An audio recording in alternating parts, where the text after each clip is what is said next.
بسم اللہ الرحمن الرحیم۔ سورۃ محمد صلی اللہ علیہ وسلم۔ اس سورہ مبارکہ کی دوسری آیت میں حضور نبی کریم صلی اللہ علیہ وسلم کا ذاتی اسم گرامی جو ہے وہ استعمال ہوا۔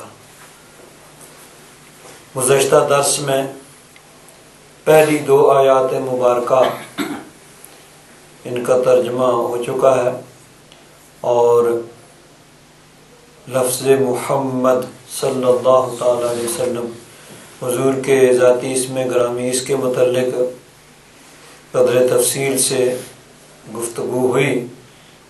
انشاءاللہ اس کے بارے میں ایک دو باتیں پھر اس کے بعد آگے چلیں گے۔ پہلے شروع سے اس کا پھر ترجمہ۔ الذین کفروا وصدوا عن سبیل اللہ اضل اعمالہم، وہ جنہوں نے کفر کیا، وصدوا عن سبیل اللہ، اور اللہ کی راہ سے روکا، اضل اعمالہم، ان کے اعمال ضائع ہو گئے۔ ویسے تو کفر ہی اعمال کے ضائع ہونے کا سبب ہے کہ کافر کا کوئی نیک عمل اس کے لیے آخرت میں فائدہ مند نہیں ہوگا۔ آخرت میں کسی بھی عمل کے فائدہ مند ہونے کے لیے ایمان کا درست ہونا ضروری ہے، لیکن اللہ کی راہ سے روکنا یہ ایک ان کا اضافی جرم ہے جو مزید ان کے لیے عذاب کا سبب بنے گا۔ کہ ایک صرف کافر ہے جو دوسروں کو نہیں روکتا، اور ایک ایسا کافر جو دوسروں کو بھی ایمان سے روکتا ہے، تو یہ اس کا ایکسٹرا جرم ہوگا جو ایکسٹرا سزا کا بھی اس کے لیے سبب بنے گا۔ والذین آمنوا وعملوا الصالحات، وہ جو ایمان لائے اور انہوں نے نیک اعمال کیے، وآمنوا بما نزل علی محمد، اور اس پر ایمان لائے جو محمد صلی اللہ علیہ وسلم پر اتارا گیا، یعنی قرآن پاک۔ وَهُوَ الْحَقُّ مِنْ رَبِّهِمْ، اور یہی حق ہے ان کے رب کی طرف سے، یعنی جو حضور نبی کریم صلی اللہ علیہ وسلم پر اترا قرآن پاک اور دین اسلام، حضور کی رسالت۔ کفر عنہم سیئاتہم، یہ جو ایمان لا کے نیک اعمال کرتے ہیں، اللہ تبارک و تعالیٰ نے ان کی گناہوں کو معاف فرما دیا، یعنی ان سے جو لوثیں، جو خطائیں ہوئیں ان کو اللہ تعالیٰ نے معاف فرما دیا۔ وَأَصْلَحَ بَالَهُمْ، اور ان کی حالت کو درست کر دیا۔ کافر جو ہیں، کفر کی وجہ سے ان کے نیک اعمال بھی ضائع ہو گئے، کوئی عمل ان کے لیے آخرت میں فائدہ مند نہیں ہے، اور ایمان کی برکت سے اللہ تبارک و تعالیٰ گناہوں کو معاف فرمائے گا اور جنت عطا فرمائے گا۔ حضور نبی کریم صلی اللہ علیہ وسلم کا ذاتی نام، حضور کا اسم گرامی ہے محمد صلی اللہ علیہ وسلم، اور اس کا معنی ہے الذی یحمد حمدا بعد حمد، جس کی بار بار تعریف کی جائے، جو ذات قابل تعریف ہے، ہمیشہ قابل تعریف ہے۔ اور یہ بات کافر بھی جانتے تھے، حالانکہ کافر جو ہیں وہ حضور نبی کریم صلی اللہ علیہ وسلم کی بے ادبی اور گستاخی کرتے تھے، اور یہ طریقہ جو ہے اس وقت سے آج تک جاری ہے کہ کافر دشمن حضور نبی کریم صلی اللہ علیہ وسلم کی بے ادبی اور گستاخی کرتے ہیں۔ تو مکہ کے کافر حضور کی ذات میں عیب نکالنے کی کوشش کرتے ہیں۔ وہ ذات جس کو رب ذوالجلال نے بے عیب پیدا کیا، اس میں وہ عیب نکالنے کی کوشش کرتے تھے۔ اللہ تبارک و تعالیٰ نے تو اپنے محبوب کو بے عیب بنایا، اور کافر حضور میں عیب نکالنے کی کوشش کرتے ہیں، تو وہ حضور نبی کریم صلی اللہ علیہ وسلم کی بارگاہ میں بے ادبی اور گستاخی کرتے۔ تو ایک دن انہوں نے ایک دوسرے سے کہا بھئی ہم تو بڑے ناسمجھ ہیں، بیوقوف ہیں کہ ایک طرف سے تو ہم ان کو محمد کہتے ہیں اور پھر ان کے کہتے ہیں اس میں یہ عیب ہے، اس میں یہ عیب ہے۔ تو محمد تو ہے ہی وہ کہ جس میں کوئی عیب ہی نہیں، جو سراپا خوبی ہے، جس میں خوبیاں ہی خوبیاں ہیں۔ تو یا تو ہم ان کا عیب نہ نکالیں یا ان کو محمد نہ کہیں، دونوں کام اکٹھے تو نہیں جان سکتے کہ عیب بھی نکالیں اور پھر ان کو محمد بھی کہیں، کہ اپنی بات کی خود ہی تردید ہوگی۔ جب محمد کہا تو وہ ذات جس میں خوبیاں ہی خوبیاں ہیں، جس میں عیب ہے ہی کوئی نہیں۔ تو اب عیب نکالنا تو ہم چھوڑ نہیں سکتے، وہ تو ہماری سرشت میں فطرت میں ہے، وہ تو شروع سے شیطان نے ڈیوٹی لگائی تھی۔ اب شیطان کے چیلے جو ہیں انہوں نے کہا کہ یہ تو ہم چھوڑ نہیں سکتے، عیب جوئی تو ہم کریں گے، اب کیا کریں؟ ٹھیک ہے بھئی آج کے بعد ان کو محمد نہیں کہنا۔ اچھا بھئی کیا کہیں گے؟ اب ہم ان کو کہیں گے مذمم، اور مذمم کا معنی جس کی مذمت کی جائے، جس کی برائی بیان کی جائے۔ اپنے طور پر وہ بڑے خوش ہو گئے، بھئی پہلے تو ہم نہ سمجھ رہے کہ ایک طرف ان میں عیب نکالتے رہے، عیب جوئی کرتے رہے، اور دوسری طرف ان کو محمد بھی کہتے رہے۔ عیب جوئی تو ہم چھوڑ نہیں سکتے، اب ہم ان کو محمد نہیں کہیں گے بلکہ مذمم کہیں گے۔ اب انہوں نے کہنا شروع کر دیا مذمم میں یہ عیب ہے، مذمم میں یہ عیب ہے، وہ ایسا ہے، وہ ایسا ہے۔ صحابہ اکرام رضوان اللہ تعالی علیہم اجمعین نے جب یہ سنا تو بڑے پریشان ہوئے کہ یا رسول اللہ، یا حبیب اللہ، اب تو کافروں نے آپ کو محمد کہنے کی بجائے مذمم کہنا شروع کر دیا۔ تو حضور نبی کریم صلی اللہ علیہ وسلم نے ارشاد فرمایا، بخاری شریف کے اندر حدیث پاک ہے، حضرت ابو ہریرہ رضی اللہ تعالیٰ عنہ روایت کرتے ہیں، حضور نے فرمایا الا تعجبون کیف یصرف اللہ انی شتم قریش ولعنہم یشتمون مذمما ویلعنون مذمما وانا محمد۔ صحابہ اکرام تو پریشان ہوئے۔ حضور نے فرمایا یہ اللہ تبارک و تعالیٰ کا کرم ہے کہ اللہ تبارک و تعالیٰ نے ان کافروں کے گالی گلوچ کو مجھ سے پھیر دیا۔ اب وہ کسی مذمم کی برائی بیان کرتے ہیں، اس کو لعن طعن کرتے ہیں، میں تو محمد ہوں۔ اب وہ کسی مذمم کی برائی بیان کر رہے ہیں، وہ کرتے رہیں، وہ کوئی اور ہوگا مذمم جس کی وہ برائی بیان کر رہے ہیں، میں تو محمد ہوں صلی اللہ تعالیٰ علیہ وسلم۔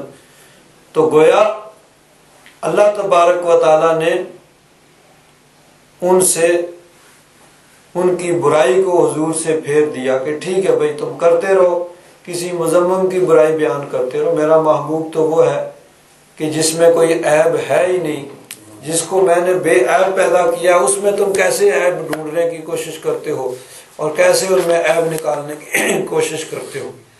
تو حضور نبی کریم صلی اللہ علیہ وسلم کو اللہ تبارک و تعالیٰ نے حضور کا اسم گرامی محمد رکھا کہ جو ذات ہے ہی بے عیب، جس میں خوبیاں خوبیاں ہیں۔ تو فرمایا جو کافر ہیں ان کے بظاہر جو نیک اعمال ہیں وہ ضائع ہو گئے، آخرت میں ان کے لیے کوئی فائدہ نہیں دیں گے، اور ایمان لا کے نیک اعمال کرنے والے ان کی لغزشوں کو، ان کے گناہوں کو اللہ تبارک و تعالیٰ معاف فرماتا ہے اور ان کی حالت کی اصلاح کرتا ہے، یعنی آئندہ ان کو نیکی کی توفیق دیتا ہے۔ ذالک بأن الذین کفروا اتبعوا الباطل، یہ اس لیے ہے کہ کافروں نے باطل کی اتباع کی، باطل کے پیچھے چلے، باطل کو فالو کیا انہوں نے۔ وَأَنَّ الَّذِينَ آمَنُوا اتَّبَعُوا الْحَقَّ مِن رَّبِّهِمْ، اور ایمان والوں نے حق کی اتباع کی جو ان کے رب کی طرف سے ہے، حق جو ان کے رب کی طرف سے ہے اس کی انہوں نے اتباع کی۔ حق اور ہدایت اللہ تبارک و تعالیٰ کی طرف سے ملتا ہے، اور ہدایت اس کو ملتی ہے جس کے دل کے اندر ہدایت حاصل کرنے کی تڑپ ہوتی ہے۔ جو ہدایت حاصل کرنا چاہتا ہے اور اس کے لیے کوشش کرتا ہے اس کو ہدایت ملتی ہے، اور جو ہدایت حاصل ہی نہیں کرنا چاہتا اس کو پھر ہدایت نہیں ملتی، کہ یہ ایسی چیز نہیں ہے کہ زبردستی کسی کو دے دی جائے۔ اللہ تبارک و تعالیٰ نے دین اسلام جو سراپا ہدایت ہے اور سراپا رحمت ہے،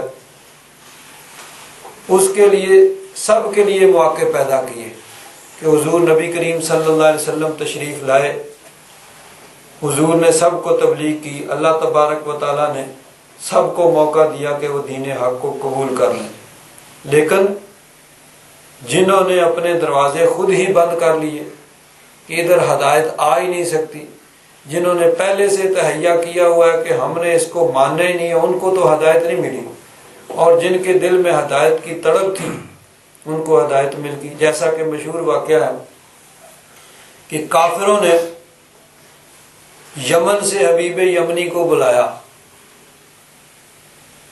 کہ ہمارا خاندان کا ایک فرد ہے، ہمارا بھتیجا ہے، اس کو یہ ہو گیا، اس کا علاج کرو۔ بڑا حکیم، بڑا سمجھدار آدمی تھا۔ اس نے کہا میں بات چیت پہلے کروں۔ ابو جہل نے کہا بات کرنے کی ضرورت نہیں ہے، بس تم ان کا علاج کرو۔ اس نے کہا بھئی یہ کیسے ہو سکتا ہے، پہلے تو میں دیکھوں گا، پوچھوں گا، بات چیت کروں گا، پھر اگر ضرورت ہوگی تو پھر علاج کروں گا۔ اس نے کہا بات کرنے کی ضرورت نہیں، جو اس کے ساتھ بات کرتا ہے وہ نہیں کا ہو جاتا ہے۔ اب اس نے کہا پھر تو بات کرنی ہی پڑے گی۔ حضور کی بارگاہ میں آیا، بڑا مشہور واقعہ ہے۔ اس نے کہا جی آپ کے بارے میں یہ الزام ہے کہ آپ جادوگر ہیں۔ تو جادو کا اثر زمین پہ چلتا ہے، آسمان پہ نہیں چلتا۔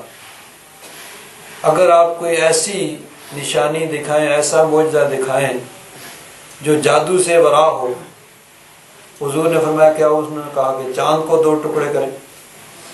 مختصر یہ کہ حضور نبی کریم صلی اللہ علیہ وسلم نے حبیب یمنی کے کہنے پہ چاند کو 2 ٹکڑے کیا، چاند 2 ٹکڑے ہوا، جڑ گیا۔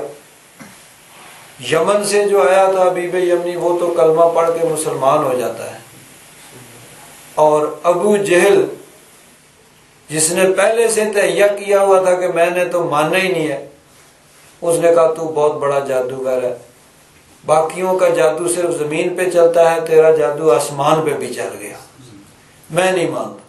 تو اس نے چونکہ پہلے سے تہیا کیا ہوا تھا کہ میں نے نہیں ماننا، اب اس کو ہدایت نہیں مل سکتی تھی۔ ہدایت اسی کو ملتی ہے جس کے دل میں ہدایت کو حاصل کرنے کی تڑپ ہو، جو پہلے سے ہی یہ سوچ کے آئے کہ نہیں یہ جو کچھ کہیں گے وہ غلط ہوگا، یہ جو کچھ کہیں گے وہ درست نہیں ہوگا، اس کو نہیں ماننا، تو اس کو تو پھر ہدایت نہیں مل سکتی۔ تو فرمایا کہ ذَلِكَ بِأَنَّ الَّذِينَ كَفَرُوا اتَّبَعُوا الْبَاطِلَ، کافروں نے باطل کی اتباع کی، اس کو فالو کیا۔ وَأَنَّ الَّذِينَ آمَنُوا اتَّبَعُوا الْحَقَّ مِن رَّبِّهِمْ، اور ایمان والوں نے حق کی اتباع کی جو ان کے رب کی طرف سے، حق کو فالو کیا۔ كَذَلِكَ يَضْرِبُ اللَّهُ لِلنَّاسِ أَمْثَالَهُمْ، ایسے ہی اللہ تبارک و تعالی لوگوں کے لیے ان کی مثالیں بیان فرماتا ہے۔ فَإِذَا لَقِيتُمُ الَّذِينَ كَفَرُوا فَضَرْبَ الرِّقَابِ، لقی یلقا معنی ہوتا ہے ملنا، تو لقیتم جب تم ملو، تمہاری ملاقات ہو، الذین کفروا کافروں سے ملاقات ہو، مراد جنگ میں آمنا سامنا ہو، میدان جنگ میں جب تمہارا مقابلہ ہو۔ کافروں سے ملاقات کا مطلب ہے میدان جنگ میں آمنا سامنا اور مقابلہ ہو۔ فَضَرْبَ الرِّقَابِ، پس ان کی گردنیں مارو، ان کی گردنیں کاٹ دو۔ دین اسلام میں جنگ جو ہے یہ ایک حقیقت ہے، مسلمہ حقیقت ہے کہ جنگ لڑائی کسی مسئلے کا حل نہیں ہوتا ہے۔ اس لیے اسلام میں لڑائی اور جنگ جو ہے یہ سب سے پہلا آپشن نہیں ہے، بلکہ آخری آپشن ہے کہ اگر بات چیت گفتگو سے تبلیغ سے مسائل حل ہو جائیں کہ کافر مسلمان ہو جائیں یا مسلمانوں کے ساتھ ان کا معاہدہ ہو جائے تو لڑائی ضروری نہیں ہے۔ نبی کریم صلی اللہ علیہ وسلم نے حتی الامکان جنگ سے لڑائی سے اوائڈ کیا۔ جس طرح دیکھیے صلح حدیبیہ کے موقع پہ 1500 مسلمان حضور نبی کریم صلی اللہ علیہ وسلم کے ساتھ ہیں۔ کافروں نے روک دیا کہ ہم مکہ میں داخل نہیں ہونے دیتے۔ حضور نبی کریم صلی اللہ علیہ وسلم اور صحابہ کرام مدینہ منورہ سے احرام باندھ کے قربانی کے جانور ساتھ لے کے چلتے چلتے 8-10 دن کا سفر کر کے مکہ شریف کے قریب پہنچ گئے، حدود حرم جہاں بالکل سامنے مکہ شریف ہے، قریب ہے، وہاں پہنچ گئے۔ کافروں نے روک دیا، بھائی نہیں آپ مکہ میں داخل نہیں ہو سکتے، خانہ کعبہ کا طواف نہیں کر سکتے، عمرہ نہیں کر سکتے۔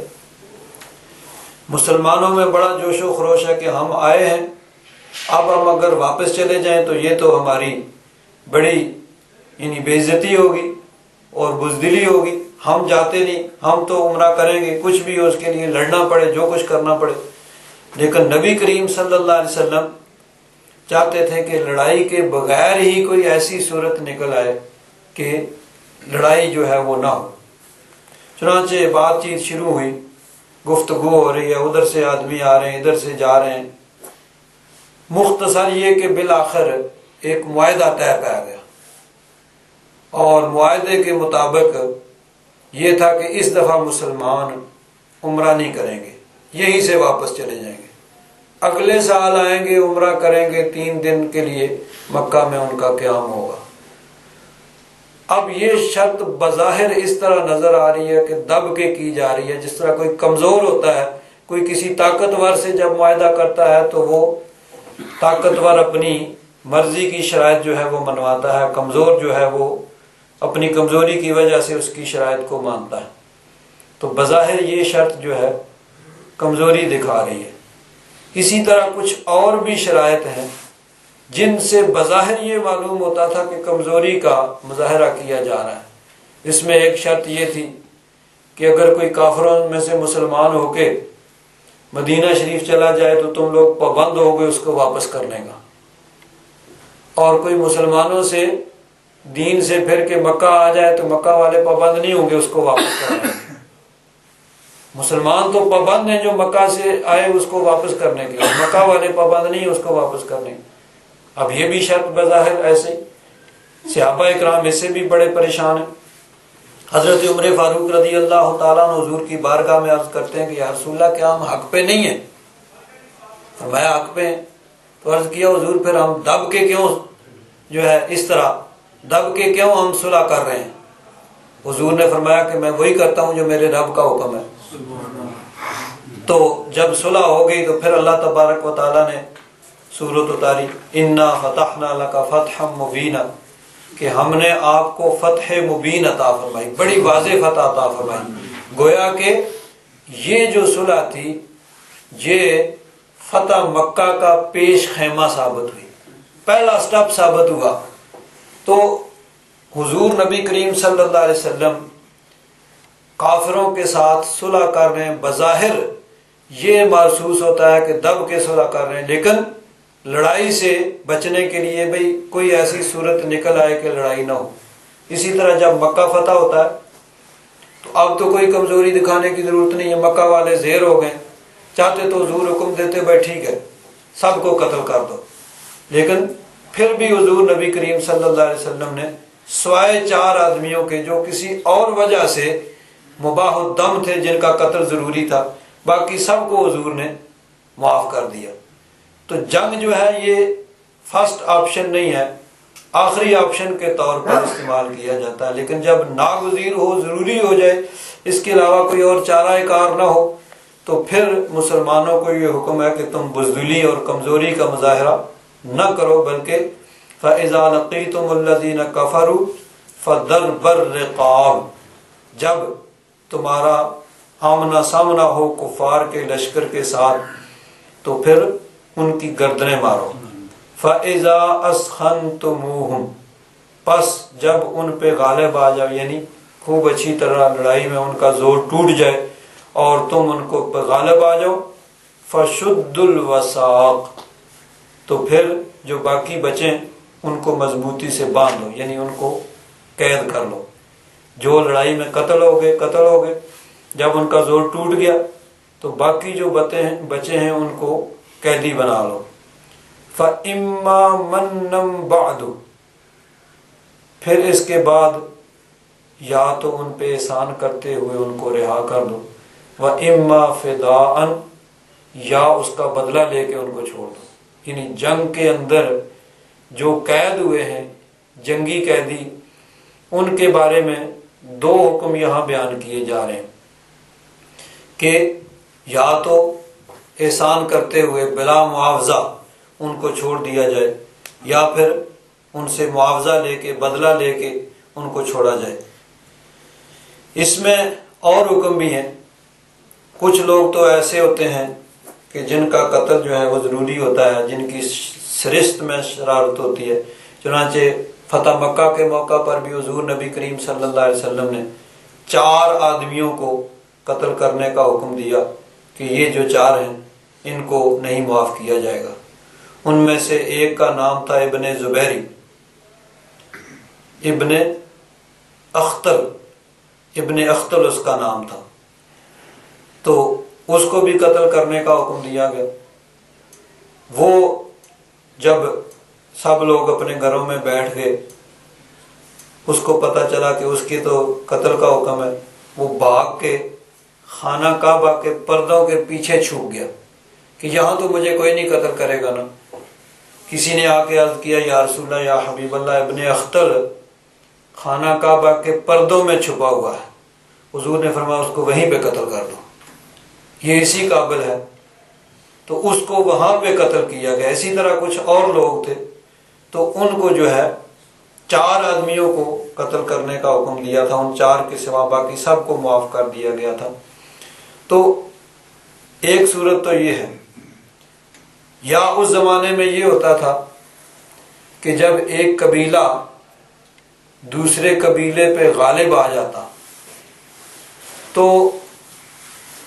جو قبیلہ مغلوب ہو جاتا، جو قبیلہ جنگ میں ہار جاتا، غالب آنے والا لشکر، غالب آنے والا قبیلہ، ان کے جو نوجوان ہوتے تھے، جتنے بھی لڑنے والے، سب کو قتل کر دیا جاتا، ان کے مال لوٹ لیے جاتے، ان کے عورتوں اور بچوں کو غلام اور لونڈیاں بنا لیا جاتا۔ اس زمانے میں یہ ایک عام روٹین تھی، تو اس کی بھی اجازت دی گئی اس کے مقابلے میں کہ اگر وہ مسلمانوں کے قیدیوں کو غلام اور لونڈیاں بناتے ہیں تو تم بھی ان کے لوگوں کو غلام اور لونڈیاں جو ہے بنا سکتے ہیں۔ ورنہ اسلام میں اس غلامی کی حوصلہ افزائی نہیں کی گئی، بلکہ اسلام نے ایسا طریقہ کار اختیار کیا ہے کہ تھوڑے ہی عرصے میں غلامی ہمیشہ ہمیشہ کے لیے ختم ہو گئی۔ اس زمانے میں غلامی کا عام رواج تھا، غلاموں کی منڈیاں لگتی تھیں جہاں بیچے جاتے تھے، خریدے جاتے تھے، اور نسل در نسل غلاموں کی آگے اولاد بھی جو ہے وہ غلام ہوتی تھی۔ تو یکدم اس چیز کو موقوف کر دینا یہ ممکن نہیں تھا، لیکن اسلام نے ایسا طریقہ اختیار کیا کہ تھوڑے ہی عرصے میں غلامی جو ہے وہ ہمیشہ ہمیشہ کے لیے ختم ہو گئی۔ اللہ تبارک و تعالیٰ نے غلاموں کے ساتھ حسن سلوک کا جو ہے وہ حکم دیا ہے. جس طرح دیکھیے سورہ النساء میں پیچھے 5ویں سپارے میں گزر چکا ہے. اللہ تبارک و تعالیٰ نے ارشاد فرمایا وَاعْبُدُوا اللَّهَ، اللہ تبارک و تعالیٰ کی عبادت کرو، وَلَا تُشْرِكُوا بِهِ شَيْئًا، اور کسی کو اس کے ساتھ شریک نہ ٹھہراؤ.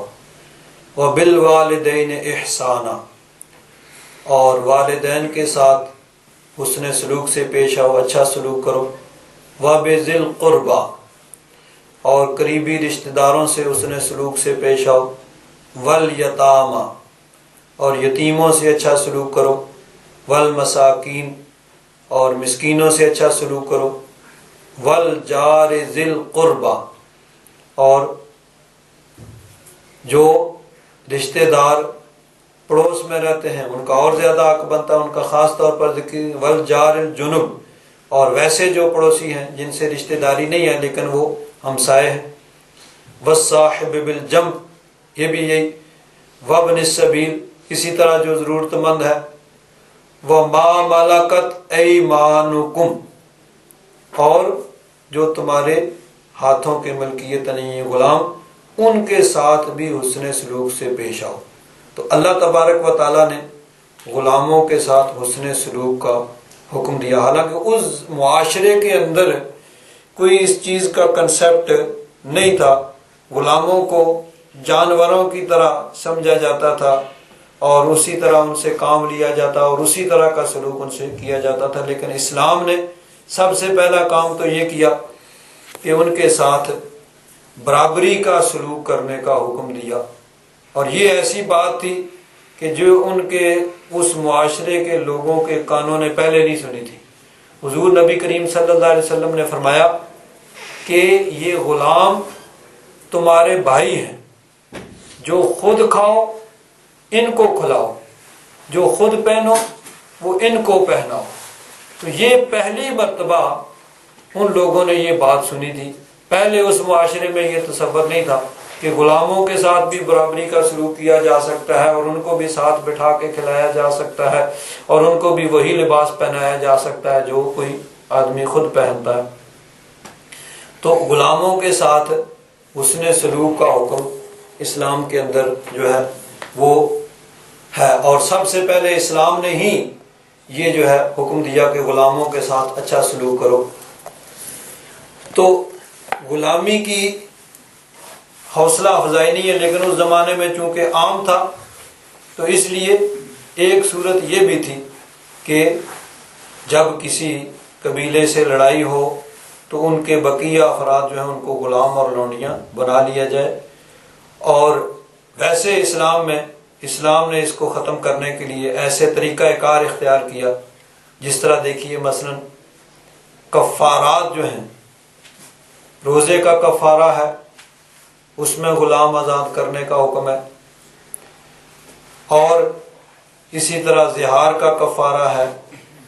قتل خطأً کسی سے کوئی آدمی قتل ہو جاتا ہے تو اس کا جو کفارہ ہے اس میں بھی غلام کو آزاد کرنے کا حکم ہے. تو مختلف جو ہیں کفارات میں بھی غلام کو آزاد کرنے کا اور غلام آزاد کرنے کا بہت زیادہ درجہ اور مرتبہ قرآن پاک اور احادیث مبارکہ میں بیان کیا گیا. تو یہ ایسا طریقہ کار اختیار کیا گیا کہ تھوڑے ہی عرصے میں غلامی ہمیشہ کے لیے ختم ہو گئی. تو جنگ میں جو لوگ دشمن کے قیدی ہوں ان کے لیے مختلف صورتیں ہیں. یا تو اگر ان کے مقابلے میں مسلمان قیدی ان کے پاس ہوں، ان کے بدلے میں ان کو چھوڑ دیا جائے اور مسلمان قیدیوں کو آزاد کر لیا جائے. اسی طرح ان سے کچھ رقم لے کے ان کو آزاد کر دیا جائے یا ان کو ویسے ہی احسان کرتے ہوئے ان کو چھوڑ دیا جائے. چنانچہ بدر کے اندر جو کافر قید ہوئے تھے ان کے ساتھ بھی ایسا ہی کیا گیا. کچھ لوگ تو وہ تھے کہ جن سے رقم لے کر فدیہ لے کر ان کو چھوڑا گیا. کچھ لوگ ایسے تھے جو پڑھے لکھے تھے، ان کو یہ کہا گیا کہ تم کچھ بچوں کو پڑھنا لکھنا سکھا دو، یہی تمہارا فدیہ ہے. تو ان کو اس طرح آزاد کیا گیا، اور کچھ جو بدلہ بھی نہیں دے سکتے تھے اور کچھ ان کو احسان کرتے ہوئے بغیر کسی معاوضے کے ہی چھوڑ دیا گیا۔ تو یہاں بھی فرمایا فَإِمَّا مَنًّا بَعْدُ وَإِمَّا فِدَاءً حَتَّى تَضَعَ الْحَرْبُ أَوْزَارَهَا، یا تو احسان کرتے ہوئے بعد میں ان کو چھوڑ دو یا بدلہ لے کر، حَتَّى تَضَعَ الْحَرْبُ أَوْزَارَهَا، یہاں تک کہ جنگ اپنے اوزار اپنا اسلحہ رکھ دے، یعنی جنگ جو ہے وہ ختم ہو جائے۔ ذالک، یہی حکم ہے، وَلَوْ يَشَاءُ اللَّهُ لَانتَصَرَ مِنْهُمْ، اگر اللہ تبارک و تعالی چاہتا تو خود ہی ان سے بدلہ لے لیتا، یعنی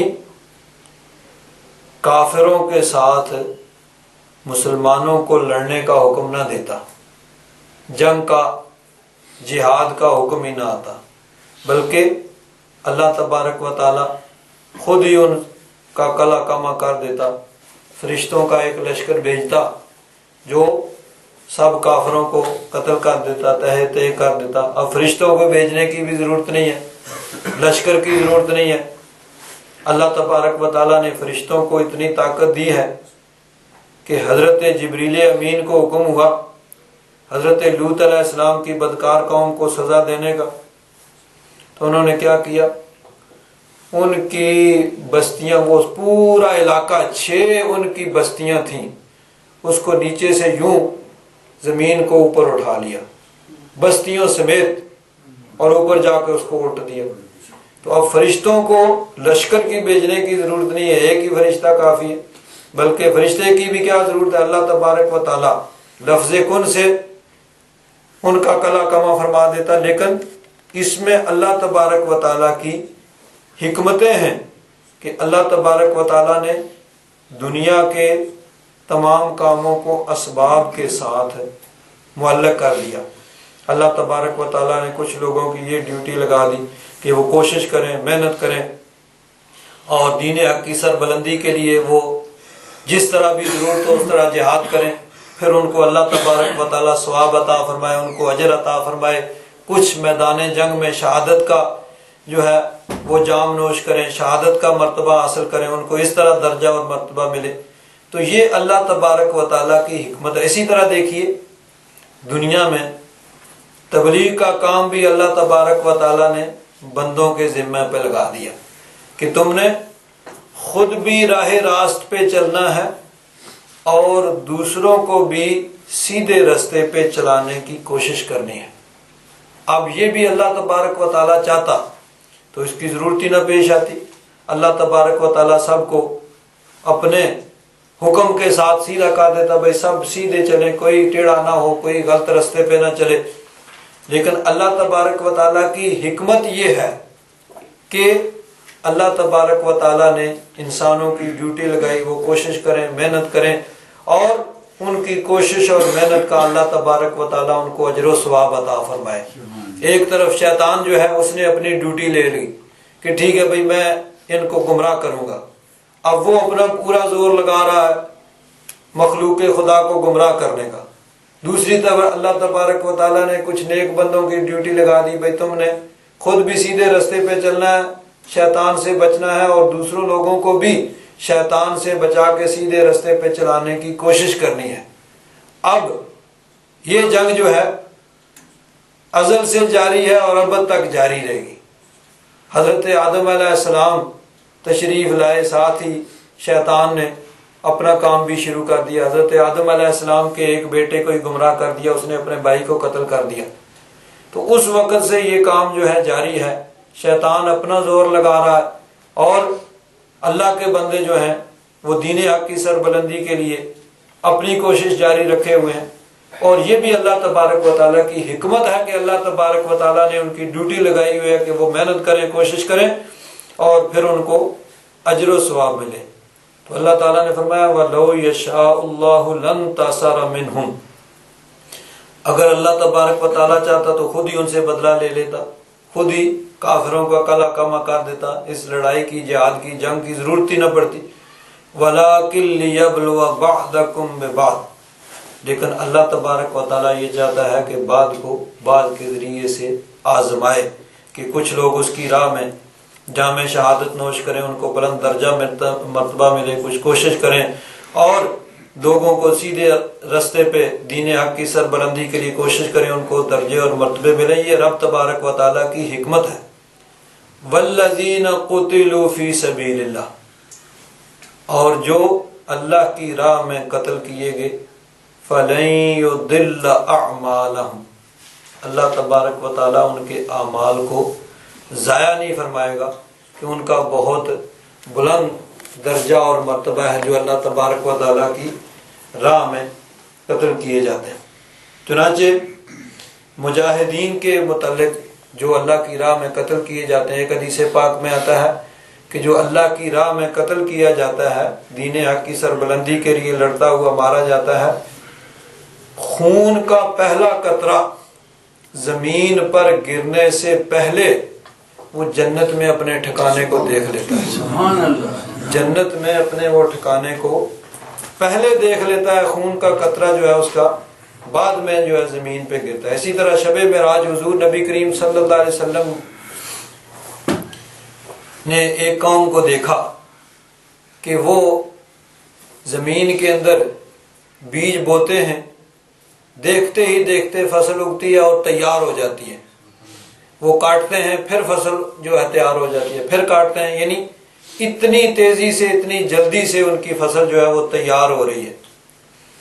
تو حضور نبی کریم صلی اللہ علیہ وسلم نے حضرت جبریل امین سے پوچھا کہ اے جبریل یہ کون لوگ ہیں؟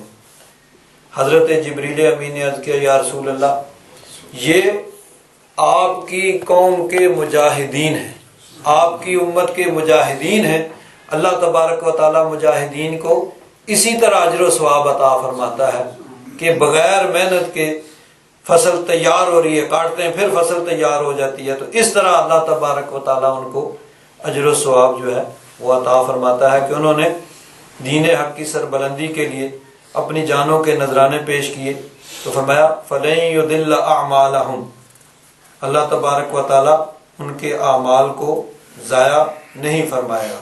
آج یہاں پہ ایک اور چیز بڑی ضروری ہے، ایک طرف تو جہاد کے لفظ کو غیروں کی طرف سے، دشمنوں کی طرف سے اتنا جو ہے بدنام کیا جا رہا ہے، اور دوسری طرف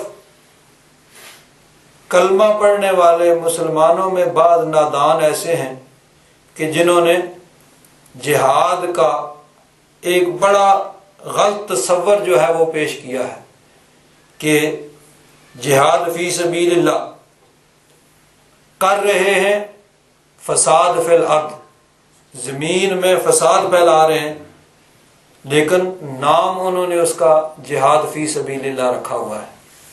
تو اس وجہ سے دوسری طرف جو ہے غیروں کی طرف سے جہاد کا لفظ ہی جو ہے اس کو اس طرح بدنام کیا جا رہا ہے کہ مسلمان جو ہیں وہ جہاد کا نام لیتے ہوئے بھی ڈرتے ہیں، حالانکہ جہاد کا لفظی معنی ہے کوشش کرنا۔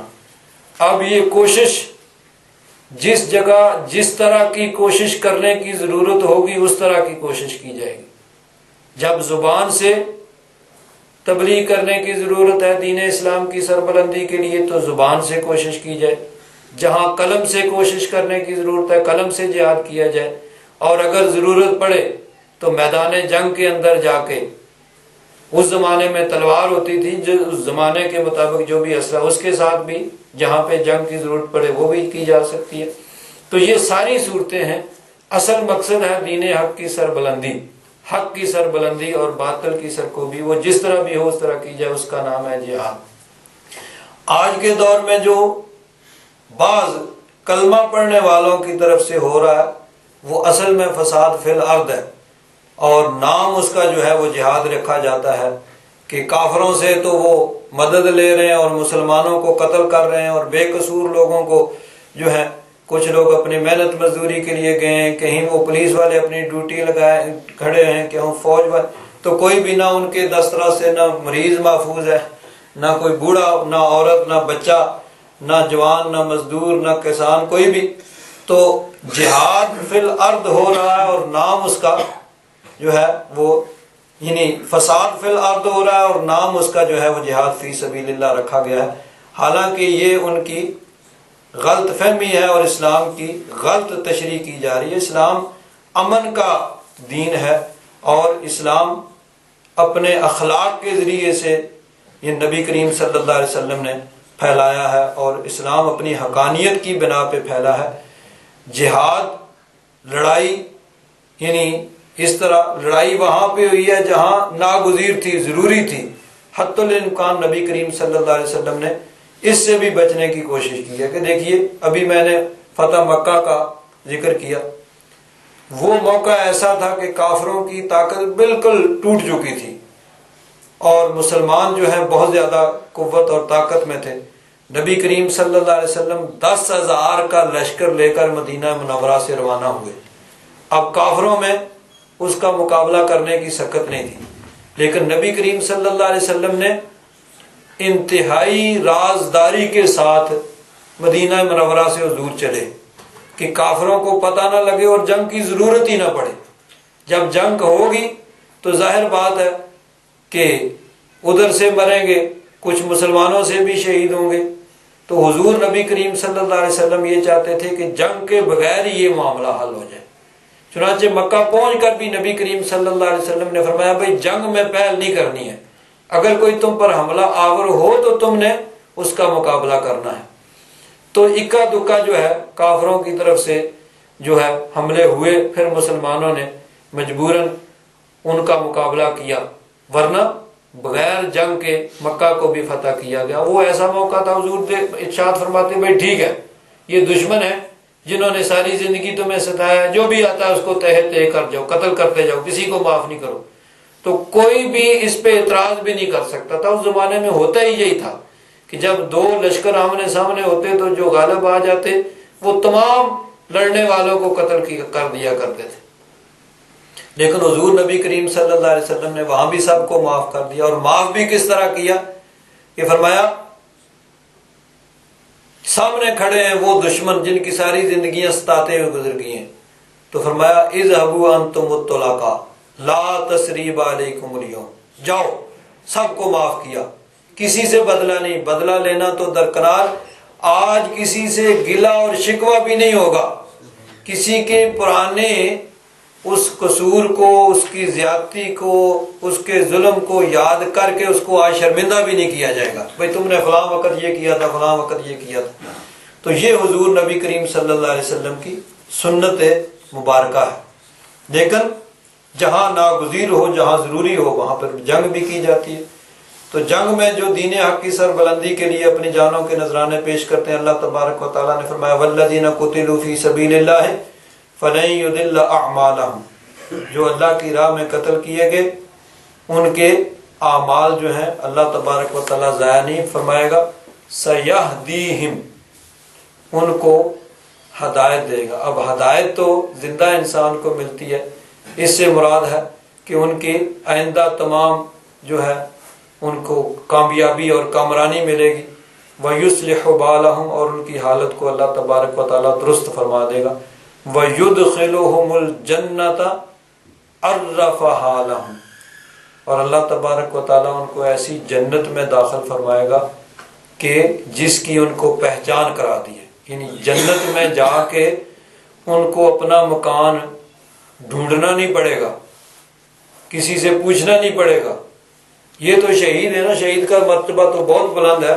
ایک عام مومن کے بارے میں بھی حدیث پاک میں آتا ہے، نبی کریم صلی اللہ علیہ وسلم نے ارشاد فرمایا مومنین دوزخ سے نجات پا جائیں گے، جنت اور دوزخ کے درمیان ایک پل ہے، اس پر ان کو روک لیا جائے گا، پھر دنیا میں ان میں سے بعض پر جو زیادتی کی ہوگی اس کا بدلہ لیا جائے گا، حتیٰ کہ جب وہ بالکل پاک اور صاف ہو جائیں گے تو پھر ان کو جنت میں داخل ہونے کی اجازت دی جائے گی۔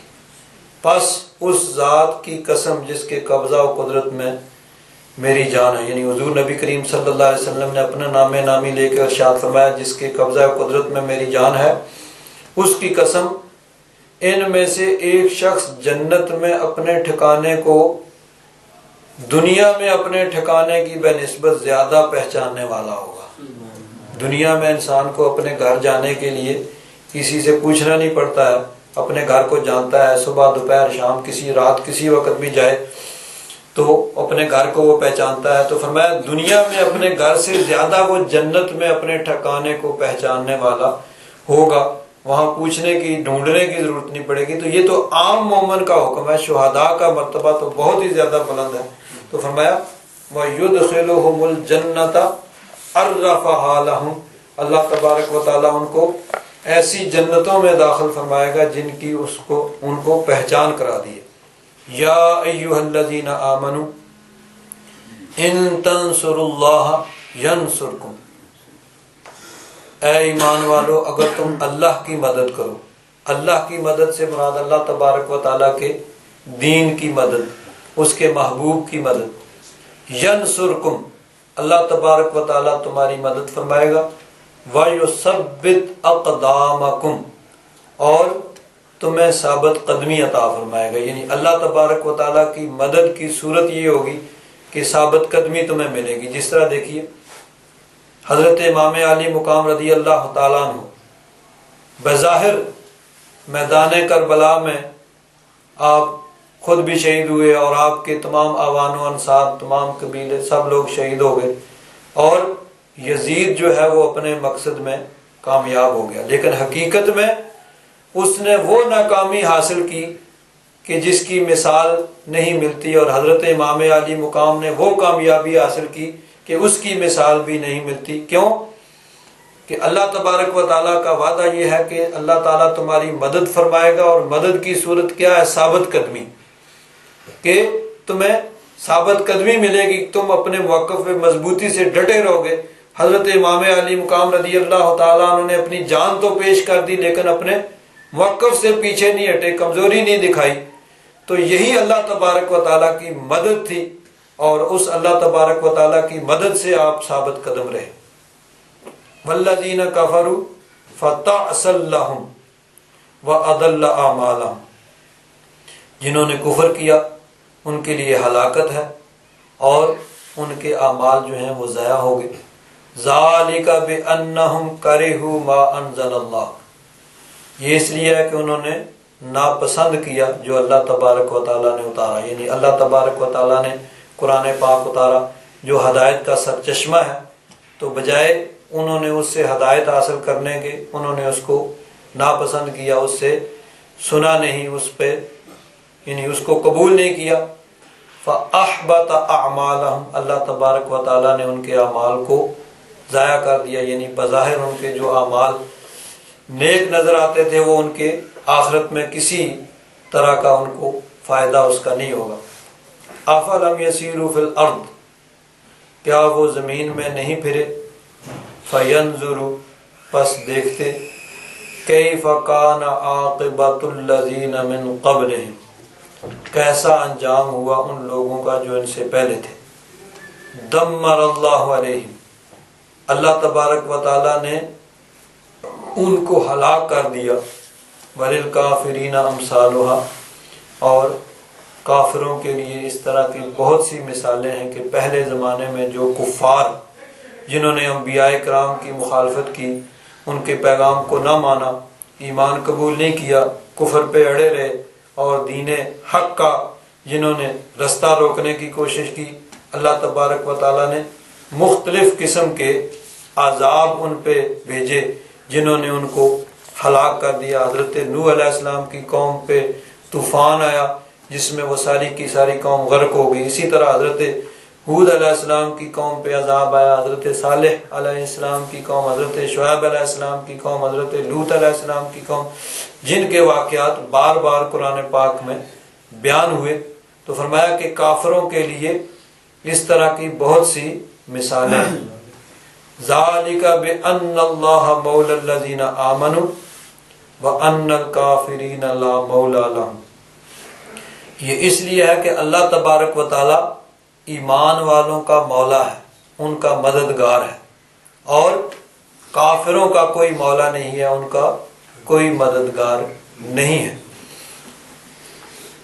غزوہ احد میں جب مقابلہ ہوا، ابتدائی طور پر مسلمانوں نے کافروں پر حملہ کیا اور ان کے قدم اکھڑ گئے، لیکن کچھ مسلمانوں کی ایک لغزش کی وجہ سے پھر وقتی طور پر کافر جو ہے وہ غالب آ گئے اور مسلمانوں کا بہت نقصان ہوا، 70 مسلمان جو ہیں اس جنگ میں شہید ہوئے۔ تو یہ جو وقتی ایک غلبہ تھا، کامیابی تھی، کافر اس پہ بہت خوش ہوئے کہ انہوں نے 70 مسلمانوں کو شہید کر دیا۔ غزوہ بدر میں 70 کافر شہید ہوئے تھے، انہوں نے کہا ہم نے بدلہ لے لیا، ان کے بدلے میں قتل کر دیے۔ تو ایک پہاڑی کے اوپر کھڑے ہو کر ابو سفیان، جو اس وقت تک ابھی ایمان نہیں لائے تھے، کافر تھے، کافروں کے سردار تھے، ایک پہاڑی پہ کھڑے ہو کے اس نے پکارا، تو اس نے کہا کہ ان میں محمد ہیں صلی اللہ علیہ وسلم۔ حضور نے صحابہ کو فرمایا کہ نہیں، خاموش رہو۔ پھر اس نے کہا ان میں ابو بکر ہیں، مسلمانوں کو حضور نے فرمایا خاموش رہو۔ پھر اس نے کہا ان میں عمر ہیں، تو حضور نے فرمایا خاموش رہو۔ اس نے خوشی سے کہا یہ سارے قتل ہو گئے۔ جب حضرت عمر فاروق نے یہ سنا تو پھر وہ نہ سکے، انہوں نے کہا کہ اللہ تبارک و تعالیٰ تجھے ذلیل و خوار کرے گا، یہ سب زندہ ہیں تیری ذلت اور رسوائی کے لیے۔ پھر وہ اس نے کہا کہ لنا عزا ولا عزا لکم، ہمارا تو عزا، ہمارا بت ہے، تمہارا عزا کوئی نہیں ہے۔ تو حضور نے فرمایا تم اس کے مقابلے میں کہو اللہ مولانا ولا مولا لکم، کہ اللہ تبارک و تعالی ہمارا مولا ہے، مددگار ہے، اور تمہارا کوئی مددگار نہیں ہے۔ تو یہی اسی آیت میں ہے ذالک بأن اللہ مولا الذین آمنوا وأن الکافرین لا مولا لهم، کہ اللہ تبارک و تعالی ایمان والوں کا مولا ہے، ان کا مددگار ہے، اور کافروں کا کوئی مددگار نہیں ہے۔